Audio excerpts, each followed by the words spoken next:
Hello, this is Teresa, and I'm here to show you 7 different projects. This is my part 2 video, and if you're wondering what the heck was part 1, then you need to stop and go back to part 1. I will put a link below so you can go right back to that video. So I'll move on and show you the 7 different cards that I created from using stencils as basically a pattern to create a background die using my brother's scan and cut.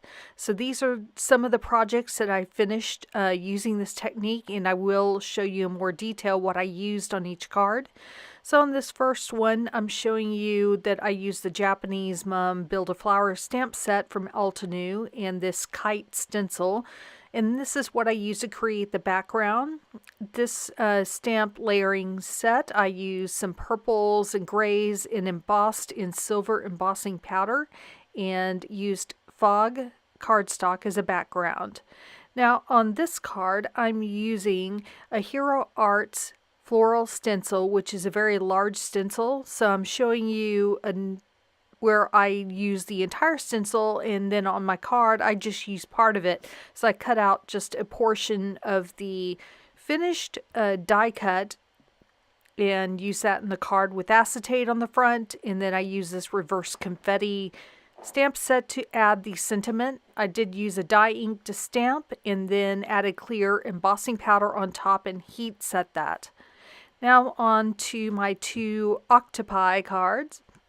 Now, I used a Dare to Be Artsy stamp set for my sentiments in this, and used this My Favorite Things scallop stencil to create the background. As you can see on one of them, I used both the negative and the positive space. And for the octopi, I die cut them out of the pattern paper from Dare to Be Artsy. And the shimmery paper is something I bought at Hobby Lobby, and I'm showing you the labels, so if you have one, you could see exactly what this is. It's by the Paper Studios, and it's a shimmer blue. I would call this pretty much a mylar coated paper. And on to the next card.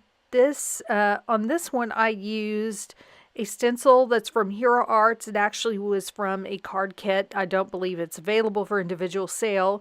And I used a Concorda 9th set to use the die cut Lucky as well as the sentiments out of that die cut and matching stamp set. Now the background for this card is Tonic Nouveau Mirror card, and this is the satin finish in Cobalt Velour. And even though I'm not showing you a silver glitter paper, that is what I used. Now on to my really cute mermaid card. I made this a shaker card, and I used 2 different honeybee stamp sets to get the sentiment as well as the image that I colored in Copic markers. The paper that I used to die cut the background is this purple color of Tesla Pearl paper. It's very similar to that blue paper I just showed you, just from a different company. And here are the shaker elements I used, some from Little Things by Lucy, the Princess set, and HAI Supply. And these are rainbow sprinkles, so I just put some of each of those things into my shaker card to create the element.